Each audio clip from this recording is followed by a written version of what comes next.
গ্রীষ্মকালে সকালে উঠতে ভীষণ ভালো লাগে। তো হালকা হালকা রোদও উঠেছে আর এই যে আমি এখন একটু লিকার চা খাবো। এর আগে অবশ্য আমার ডিটক্স খাওয়া হয়ে গেছে আর তার সাথে আমন্ড আর কিশমিশটাও কিন্তু খেয়ে নিয়েছি। তো এখন চা আর বিস্কিট দিয়েই আজকের দিনটা শুরু করছি। আর চলে এসেছে আজকে একটা পার্সেল। তো ভাবলাম চলো তোমাদের সাথেও শেয়ার করি কি আসলো।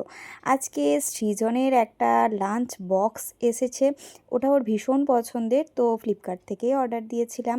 যদি তোমরা বলো তাহলে আমি লিঙ্কটা অবশ্যই ডেসক্রিপশনে অ্যাড করে দেব।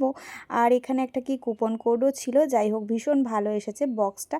তো আজকে আমি তোমাদের সাথে দুটো রেসিপি শেয়ার করব। একটা হচ্ছে নারকেলের নাড়ু, তো নাড়ু ঠিক বলবো না, নারকেলের প্যাড়া। তো তার জন্য নারকেলটাকে আমি এইভাবে কুচো করে নিয়ে কালো যে খোসাটা সেটা ছাড়িয়ে নিয়ে পেস্ট করে নিচ্ছি। চাইলে কুড়েও নিতে পারো, আমার কুড়তে একটু সমস্যা যার জন্য আর কি এই প্রসেস।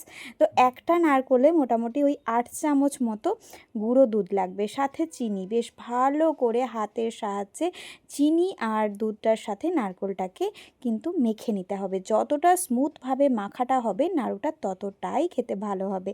নাড়ু বলা অভ্যেস তাই নাড়ুই বলে ফেলছি, কিন্তু না, এটা প্যারা ছিল। তো এইভাবে যখন লেগে আসবে তখনই বুঝবে যে নাড়ুটা কিন্তু হয়ে গেছে। তো এই যে আমার রেডি হয়ে গেছে, খেতে তো অসাধারণ ছিল, একবার জাস্ট বানিয়ে দেখো। আর এবারে চলো 2 নাম্বার রেসিপি তোমাদের সাথে শেয়ার করছি। এখানে একটা চাটনি বানাবো। এই চাটনিটা আমার বাড়িতে হামেশাই বানানো থাকে। তো এই রাত্রের দিকে রান্নাবান্না হয়ে যাওয়ার পরে না আমি এই টুকটাক কাজগুলো করে রাখার চেষ্টা করি। তো এখানে নিয়েছিলাম সামান্য একটু সরষের তেল, যার মধ্যে দিয়েছিলাম বিউলির ডাল, একটুখানি ছোলার ডাল, আর দিয়েছিলাম পেঁয়াজ কুচি আর রসুন কয়েকটা, সাথে টমেটো, একটুখানি গ্রেটেড আদাও দিয়ে দিলাম। আর অবশ্যই শুকনো লঙ্কাটা অপশনাল, যদি দিতে চাও দিতে পারো, নয়তো কাঁচা লঙ্কাও কিন্তু অ্যাড করা যেতে পারে। তো ব্যাস পুরো ব্যাপারটাকে বেশ ভালো করে ভেজে নিয়ে এখন একটা পাত্রে কিন্তু একটু ঠান্ডা করে নিতে হবে।